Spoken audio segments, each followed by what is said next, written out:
Hi, everyone. Thanks for joining us today for another episode of the Jason's Take On. This is an exciting episode for us. This is our first live stream, and I am joined today by my partner in crime, Mr. Jason Noble over in the UK. Say hello, Jason. Hello, Jason. Welcome, everybody. Really excited about this. As Jason said, this is the first one where you get to see us, Hi, and we've got another super guest on with us. Awesome. And we are also joined by the one, the only, the Kristi Faltorusso. Did I get that right? You did. You did great, Jason. Hi, everyone. How are you doing? Thank you so much. Like we said, this is the first live stream that we've done to record the podcast for the Jasons. We had so much fun with the earlier episodes. And for those who don't remember, back when we first started the podcast, we were doing these strictly as webinars. So this is a bit of an old home week for us.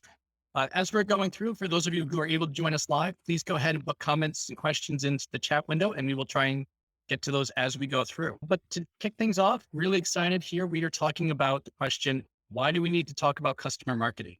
And there's a lot of things to this, a lot of important items around this for customer success. But before we jump in, let's just say welcome to Kristi. For those of you who don't know, she is the Chief Customer Officer now at Client Success, an elite industry-leading and award-winning CS executive. You've probably seen her listed as a top influencer many times and showing up and sharing her ideas and insights with many different venues and chats and podcasts. We're very lucky to have. In addition, Kristi is the founder of Keeping CS Simple, which is a content experience supporting the simplification of CS for executive CS leaders and more. So thank you so much for joining us today. Oh, thank you guys so much for having me back. After our last conversation, I was super excited to have the opportunity to come join you again. Yeah, as well too. We had so much fun. And if you haven't listened to it yet, be sure and check it out. It's live on thejasonstakeon.com. And we'll include some links out to it as well as a follow-up to this. Kristi, before we jump into the topic, why don't you go ahead and just share a little bit more about your background and how you got to where you are and your view on customer success and all things of that nature. All right, I'm going to give the Cliff Notes version so we can get into the good stuff today. So I've been in the customer success space for the past decade, where I've been responsible for building, scaling, or transforming customer success organizations at hypergrowth SaaS startups. That's typically my sweet spot, 20 million to 85 million, where I get to build. My take on customer success is simple. It is simple. So I'd like to think that customer success is pretty straightforward. I think for me, it's a lot about the operations, right? That education enablement and deployment of a really well-structured and well thought out program that is built outside in. So stand in the shoes of your customers, understand what they need in order to be successful. That's how I like to think about building our practice, and have seen a lot of success over the years doing that. Last conversation was just such an incredible one. Really, the level of passion that you bring to the industry, to the companies that you deal with, your customers, incredible. You've recently been promoted to Chief Customer Officer as well. Big congrats. It's awesome to see this and this growing trend in the C-level positions focused on customer success and customer focused roles. What does being CCO at Client Success mean to you? We talked about it a bit before we started the conversation here, but what does it mean to you? Is it any different really to what it was? What it means to me and what it looks like today are a little different, right? So today we're still ironing out some things about how that will evolve. Like any newly created role in any organization, you've got to scope it out and figure out what that's going to look like, how it'll work with all your cross-functional peers. So I'm in that design stage right now, which is really exciting. But I think long-term, what this is going to mean for the business is really how we do everything, especially we're a customer success software platform company. So we should be super customer-centric. I think we have the DNA there. We've got the makings of a really customer-centric business. I think this new role will allow us to execute a little bit more flawlessly around that. And so that's what I'm really excited for, is obviously being able to operate a little bit stronger around our customers, but then also enhance the experience our customers are going to have with us as they partner for the long term. That's awesome. That's fantastic. Let's jump in right at the beginning, Kristi. And we're talking about customer marketing. What do you think about when you hear customer marketing, and how is it different than traditional marketing you might normally think of and you've experienced? Okay, so the first thing I think, and I'm allowed to say whatever comes to my mind, right, guys? I know we're fine. Okay. No, So my first thing I hear customer marketing, the first thing that comes out of my mouth is it's more important than customer success operations. I'm just going to start there. I like to be super provocative in my statements, but we've seen a lot of companies rally around this CS ops role. And I think customer success operations is critical. But what we're seeing, though, is that role is taking on more shape and form around like the tech stack manager, right? CS ops is being inserted into so many companies because you've got complicated technology platforms that are needed. It's necessary to have people there to kind of staff and manage it. Whereas like I see CS ops as a more comprehensive kind of across the organization, really critical role. We're just not seeing it deployed like that. So why I say it's more important is if you got to pick one today and you're not in a position to really think critically about what CSOps means to your business, you're going to get more bang for your buck when it comes to customer marketing. And just around customer marketing, I break it down into two different buckets: advocacy and adoption, right? Almost every program that I've designed around customer marketing is going to help me with those two things and forging those forward, which both collectively is going to help me generate revenue. I loved our last conversation with you because we literally finished on this topic. Instead of doing another podcast. And it is I think it's a topic that you're beginning to see organizations pay attention to, but not quite enough. Why do you think that it's so critical now? What shifted and why are people starting to look at this and making the investment? I think folks are starting to realize that customer marketing is very different than marketing to prospects, right? People who haven't bought your technology are different than the people that are using it in their day to day. And the same messaging and the same engagement doesn't work. You wouldn't message to apples the same way you'd message to bananas, right? Like, we're different. So how you think about nurturing and curating that kind of advocacy group has to look different, right? You've got to be more focused on it. And everyone wants to increase retention. Everyone wants to increase NRR, right? You want to see more revenue. The best way to do that and the fastest way to get there is by keeping your customers and getting your customers to spend more money. So let's spend more time focusing on how we get them there. Building advocates, we know, has tried and true proven time over time to be extremely valuable for net new revenue, and even having those customers increase their spend with you, as well as longevity, right? Loyalty, second order revenue, right? Going over to another organization and repurchasing your technology. So focusing on advocacy is just a core program, and getting that obviously has direct correlation to revenue.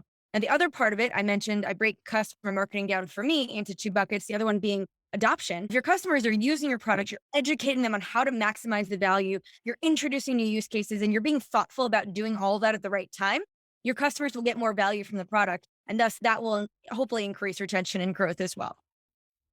Is there anything that's changed, the catalyst for putting the need for this, do you think? Is there anything in the industry, or is it just the next evolution of where we need to get to with what we're calling customer success and how it grows? Or is there something specific that's happened, do you think? I don't know if there's been like some huge like event that took place that said, oh God, everyone, we've got to pay attention here.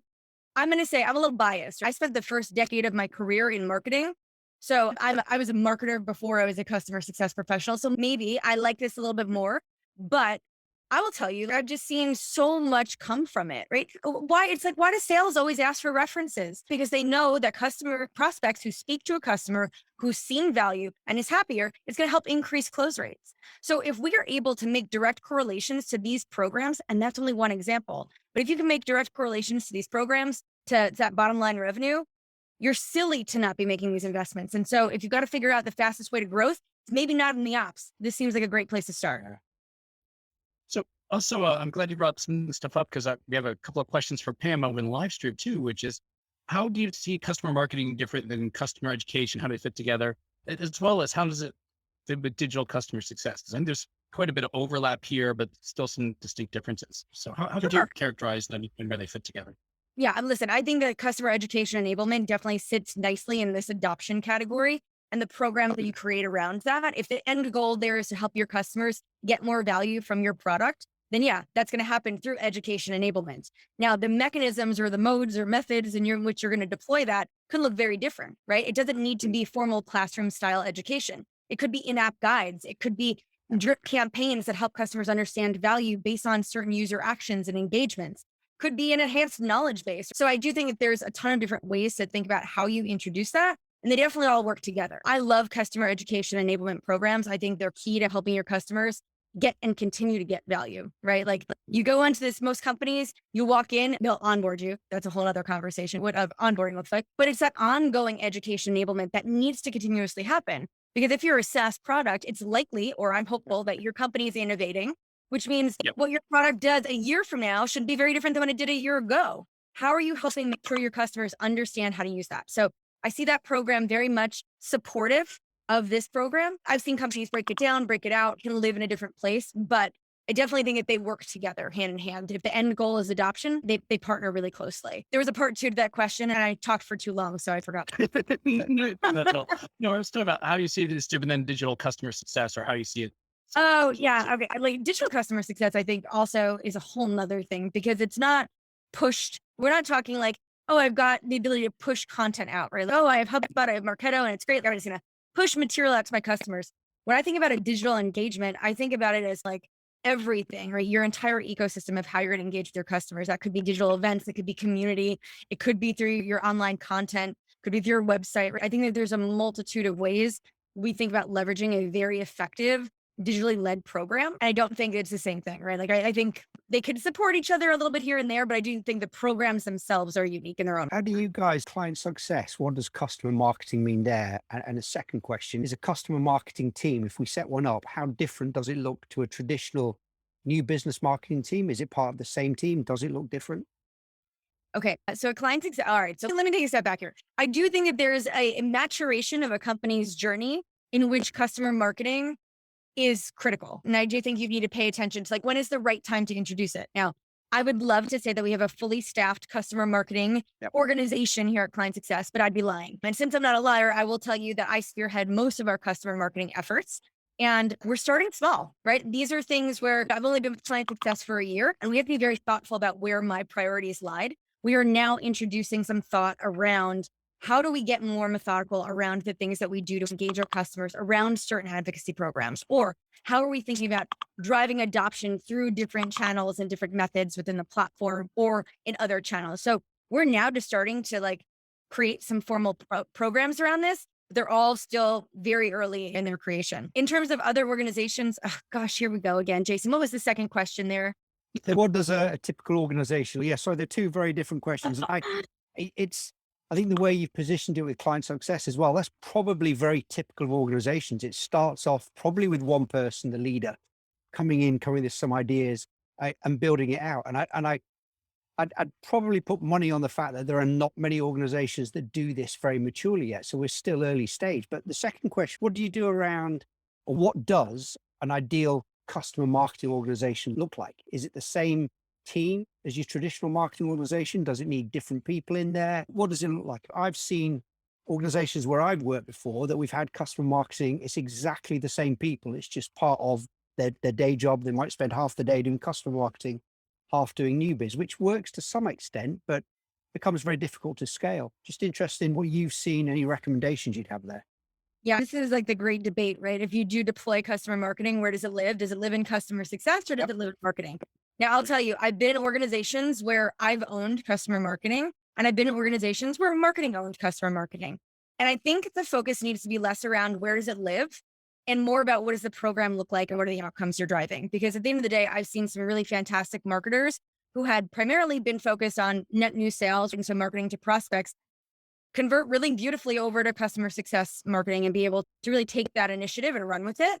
In other organizations, though, where I've owned it, I like the control, I like the engagement, I like the collaboration between our frontline CS teams. And so I think the collaboration helped to accelerate the outcomes of the programs when I owned it. I will say that collaboration was key. I don't think that it's impossible to do it when it's in the marketing team. Sometimes you have competing priorities, though, within the marketing organization. There can be heavy focus on like pipeline generation, new logo sales, acquisition, all of those things. And in some organizations, that takes a spotlight. And so when that does, the projects become a little bit deprioritized. If you're the marketing leader, if you see that your CEO is saying, hey, this is what we need, this is what we need, this is what we need, and the fastest way to get there is traditionally driving traffic through your funnel to get more new sales, you might focus and reprioritize those programs. So just in my experience, this is the disclaimer, this is my experience only. My preference would be to own it within customer success because I think that we just have a better understanding of our customers, who they are, what they need, how they'll benefit, being able to quickly pivot when things aren't doing what they need to do, and then also capitalizing on the benefits and the impact of the programs when we see it. I love that. And I think I'd agree. And I think particularly when you're starting, you're building kind of the basis of what this looks like, the foundations for it. Maybe later down the line, in 6 months, a year, it can become its own team or part of your marketing team. But to build it there with that same mindset, what we're trying to do, what's an advocacy program look like? Having it as part of your customer success team, I think gives you that really solid foundation for it. Kristi, I'm also curious, what do you see as the key skill set or approach that's different that marketing can bring to help CS folks achieve their goals that that you might not find internally in most CSMs when it comes to customer marketing? They're a different mentality, a different skill set. What are the key things that you should be looking for? I got to be very honest for you. Like the best customer marketers that I've had were CSMs previously because they understood our customers better than somebody who wasn't sitting in that role. If you have a CSM who's just intimately familiar with your customers, what they need, challenges with a product, what makes a good customer, why they stay, all that information, that exposure is critical. I would say the one thing I think about a little bit differently is program management. This is when you're thinking about creating campaigns and all of these initiatives around customer marketing. If you've never led a program, which is different than a project, not having that skill could slow you down a little bit, but I don't think that's prohibitive. But that would be the one thing I would say is not typical for maybe a CSM profile, but would definitely be impactful for a marketing professional. Is there an idea of what are some of the typical, if that's the right word, tasks that would be involved in customer marketing? You've talked about advocacy, retention. Yeah. But what are some of the typical things that we could be doing? We talked about a program there, but are these very different to traditional marketing? No, I think what you're going to see is I'm going to rattle up a whole bunch of tactics. And these are things that we've seen work really well. Having a formal and a well-structured customer reference or testimonial program, customer user groups or field marketing events that are targeted specifically to your customers, a well-executed, well-structured community program, not like a set it and forget it and hope and pray for the best, newsletters, advocacy marketing, online digital content experiences, right? So like, how are you making sure, again, you're educating enablement through that? Customer feedback loops. So voice of customer programs sit very nicely in this as well. Campaigns that are going to help promote cross-sell, upsell. So again, anything that's going to help educate your customers on things maybe they're not doing, not using today, haven't bought, that might encourage them to do. Customer advisory boards. I know that everyone talks about these. Get a well-executed either CAB or a product advisory board can serve your business really well through this. Renewal campaigns. Those are all just examples of things you might see in this, but by no means limited to what I've just rattled off. I think all of those things are absolutely critical. And there isn't a CS professional that wouldn't say, yes, I want those today, would there? Exactly. And you know what the problem is, though, is everyone's trying to like hack it together and try to do a little bit of it here and there. Or you've got one CSM who's, I work really well with my customers on curating advocates who want to be references. Great. That goes into an abyss when it's not managed as a program. Or when sales just says, I have a customer who we're just like best buddies and I just text them every time I need a reference. Like, doesn't bode well. Having control around these programs and executing them really well is where the value lies. And I think everyone's probably doing a little bit of this. Okay. We'd like to probably see more of it done really well. Absolutely. And I think that's the key thing. And this is, for me, it's very similar to how customer success can start in many organizations, that there are different playbooks. Everyone's doing things differently. What we're trying to do here is bring that consistency. There's the best way of doing this, so that if sales want a reference, this is what we need to do. If sales want a white paper, a video, if we want to engage with our customers, run a CAB, like you say, there are ways of doing it. And this gives us that standardization and consistency and allows us to do it multiple times and to scale and do more of it. Yeah. Also, the other interesting thing is all these programs impact your customer's experience. Yep. And we know that experience plays a large part into your customers, I think, view of your organization. So if you don't do these things well, or if you do a little kind of hacky, it could impact them long term, even though the intention is. And actually, that leads to one of my questions: is what are some of the big risks if you go down this road of really looking at customer marketing and bringing a marketing group in? These are things that will blow up in your face if you do it wrong, short term or long term, or this is going to be the most problematic part of it. Get up and running effectively in your organization. I think the number one thing that will backfire is if you think that you've run a program somewhere else and trying to deploy that same program exactly as you've executed somewhere else, bring it here, right? There's not a one size fits all model. And all the programs I just rattled off, not all of those make sense for every business. So I think the real thing you can get wrong is thinking that, all the things, we're just going to do these. This all makes sense. We're going to have a little bit of this, a little bit of that. The reality is try to figure out what are the programs that are going to benefit you the most as a business. Start there, right? Put some focus behind executing a few of these things instead of boiling the ocean. That doesn't work in any world. So start small, start focused, and remember that it's not a one size fits all approach.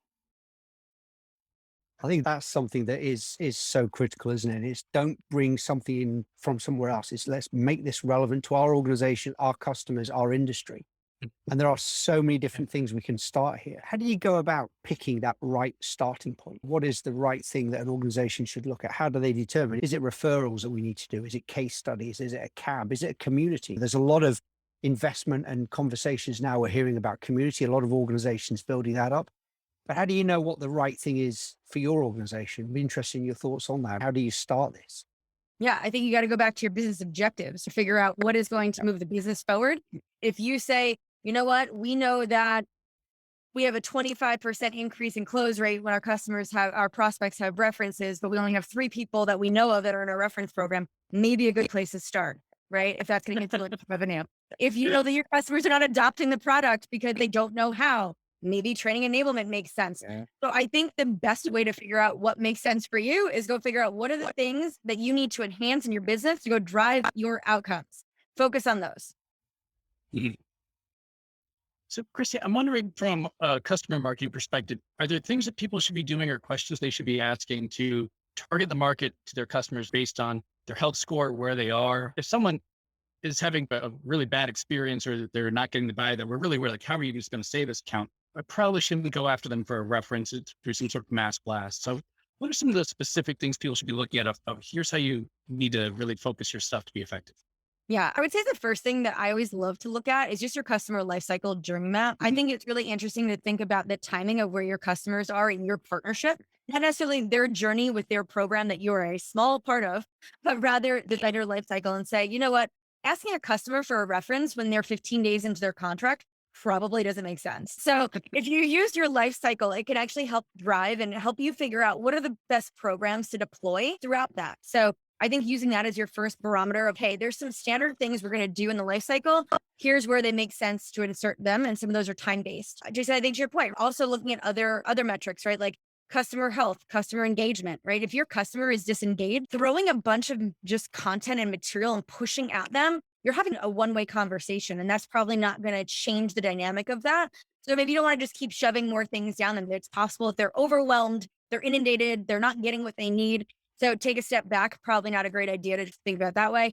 Health score, to your point, yes, an unhealthy customer who probably is disengaged, doesn't like you, gave you a low NPS, probably not a customer you want to get as your reference or somebody you want to start pitching more product to. So as an upsell or cross-sell campaign.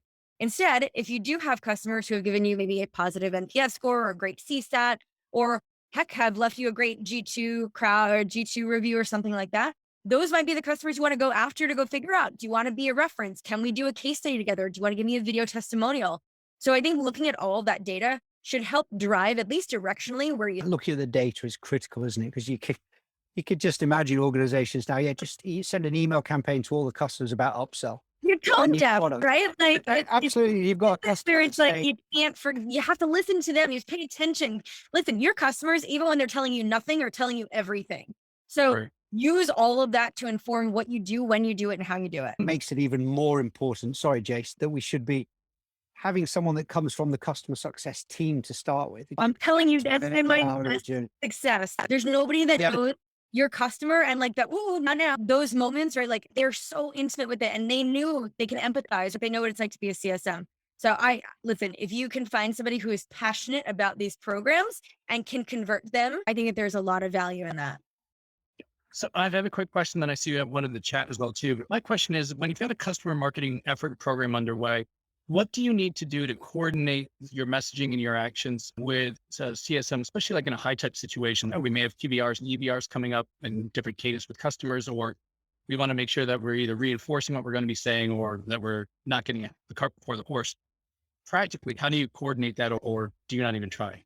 Okay, am I allowed to do a soft plug for client success? Because I would tell you that a customer success Please do. management solution, right? Or listen, I'll be kind and say, even if you have a CRM, right? Like any place where you have or are housing all of your customer information. If your customer success team is doing a great job of documenting their engagement ongoing with their customers, your customer marketing team has a wealth of data to work with, right? They'd be able to see how your customer is engaging with your CS team. They would be able to understand from a support standpoint, right? Think about all the data that's coming through there. If we see a multitude of tickets coming in about part of the product just not working or it's buggy, whatever, great. How do you educate? How do you enable? If it's user error, I think there's like the devil's in the details, all the data, but if you've got a customer success management solution, I think that's the best way to use that data to help facilitate these programs and to at least have those internal dialogues of when and what's appropriate. That's great. Good answer. Thank you. Now from the chat, we have a question from Sandra here. How do you make a customer become a reference customer without giving them any discount? you ask. I don't know. I don't know that I've ever, listen, I would say I've made sure that my customers have always gotten a value from the partnership. They feel enthusiastic about our brand, about our business and the partnership overall in those cases. And if you're having an ongoing conversation with your customer, an ongoing dialogue, you should have some knowledge if that is the case. And if it is, we've just asked our customers, quite frankly, if they're willing to serve as a positive reference on our behalf.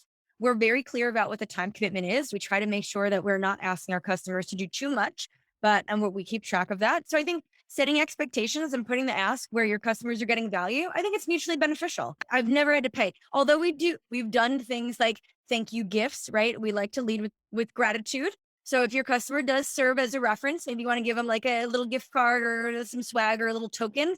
I think it's a nice gesture, not required. Nice gesture, but I don't think that you necessarily have to pay for them. I share the same thinking there. I think it's not, you don't want to incentivize people. It's because if I'm having to incentivize them, are they really getting, Are they really advocate, yeah, right? absolutely. And it's Yeah, and it doesn't kind of. go on, sorry, Jace.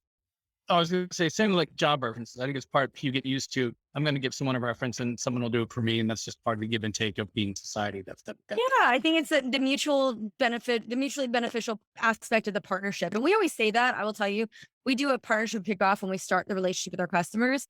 And the last stage of our customer lifecycle is advocacy. And we say to our customers, listen, our goal is twofold. We want to make sure that you're getting so much value out of the platform that you stay and grow with us. We're very transparent about the fact that we are in a commercial relationship.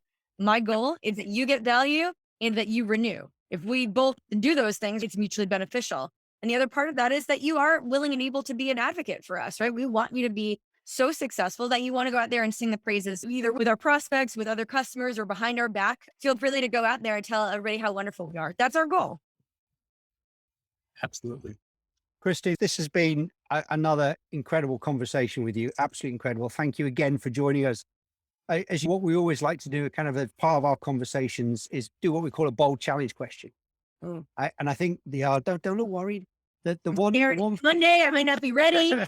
You're ready. The one today, and I think this is a really key one because we've gone through a lot of what is customer marketing, why are we doing it, the structure of the team, some of the things they could be doing, and the benefits and the value. But what would you say the one thing that our listeners should start doing today to really enhance and grow, even build and create their customer marketing teams, services, and capabilities?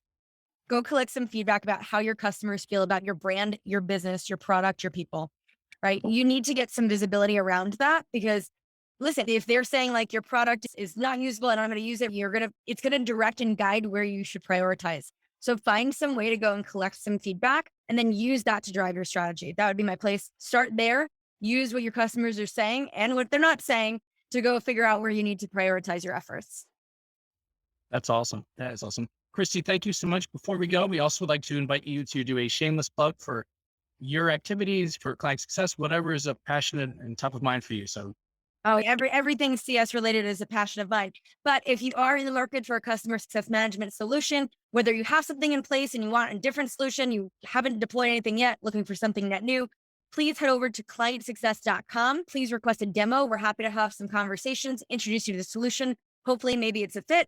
Otherwise, if you're not already following me on LinkedIn, my shameless plug is please go follow me on LinkedIn. I do try to share a lot of thought-provoking content out there, help you really think about the simplification of your program, think a little bit clearer about your efforts. And so hopefully we can be fast friends. That is awesome. Thanks. We'll put links to both of those in the show description as well, too. Everyone who's on the live stream, thank you so much for joining us and for your questions. We appreciate it. Hopefully we'll do this again soon. And Kristi, many thanks again. Thanks, guys. Steve, thanks so much. All right. Talk soon. Bye.